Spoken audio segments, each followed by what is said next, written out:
Ce tableau de Jacques-Louis David, qui immortalise le sacre impérial de Napoléon en 1804, est une œuvre de propagande qui cherche à influencer l'opinion du spectateur. Le peintre David met en valeur le pouvoir de l'empereur en le plaçant au centre du tableau sur une estrade. De plus, tous les spectateurs ont le regard rivé sur Napoléon. Napoléon porte deux couronnes. Dans les mains une couronne royale qui rappelle l'ancien régime et les rois absolus qui régnaient avec autorité sur la France, et sur la tête une couronne impériale qui rappelle les empereurs romains qui voulaient fédérer les peuples pour assurer la paix dans l'Empire. Cela montre que Napoléon joue un double jeu. Un roi qui veut rétablir un pouvoir puissant et un empereur qui veut unir les peuples autour des valeurs de la Révolution française comme la liberté et l'égalité. Napoléon s'apprête à poser l'une des couronnes sur la tête de son épouse Joséphine, qui est à genoux, tête baissée, totalement soumise à l'empereur. En effet, Napoléon est déjà sacré.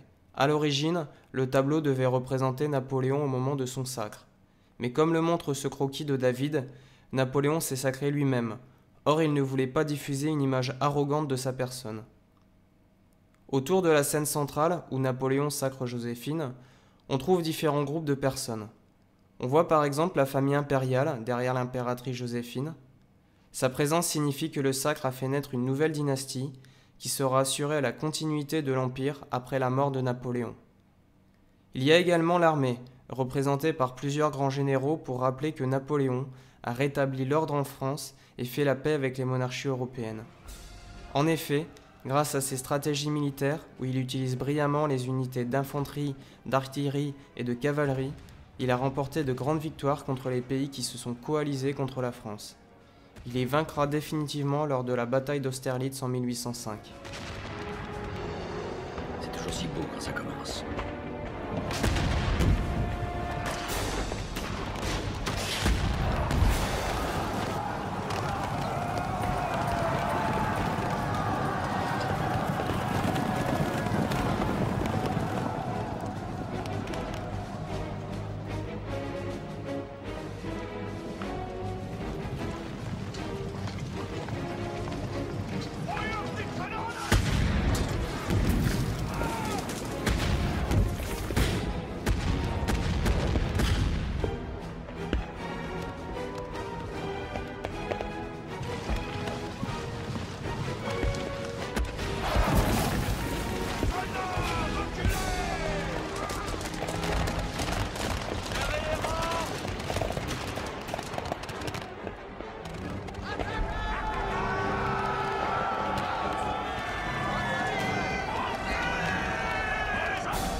À toi, Lannes.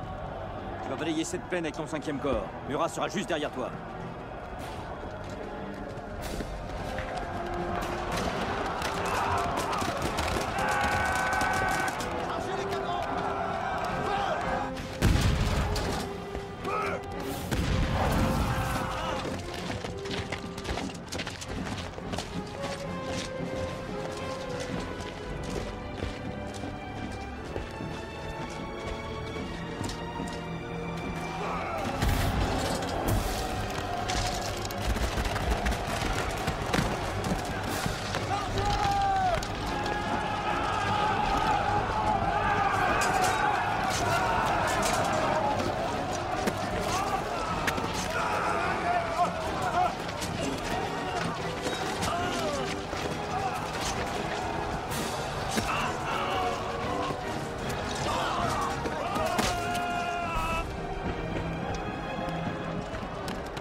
Napoléon va ainsi régner sur l'Empire français jusqu'en 1814.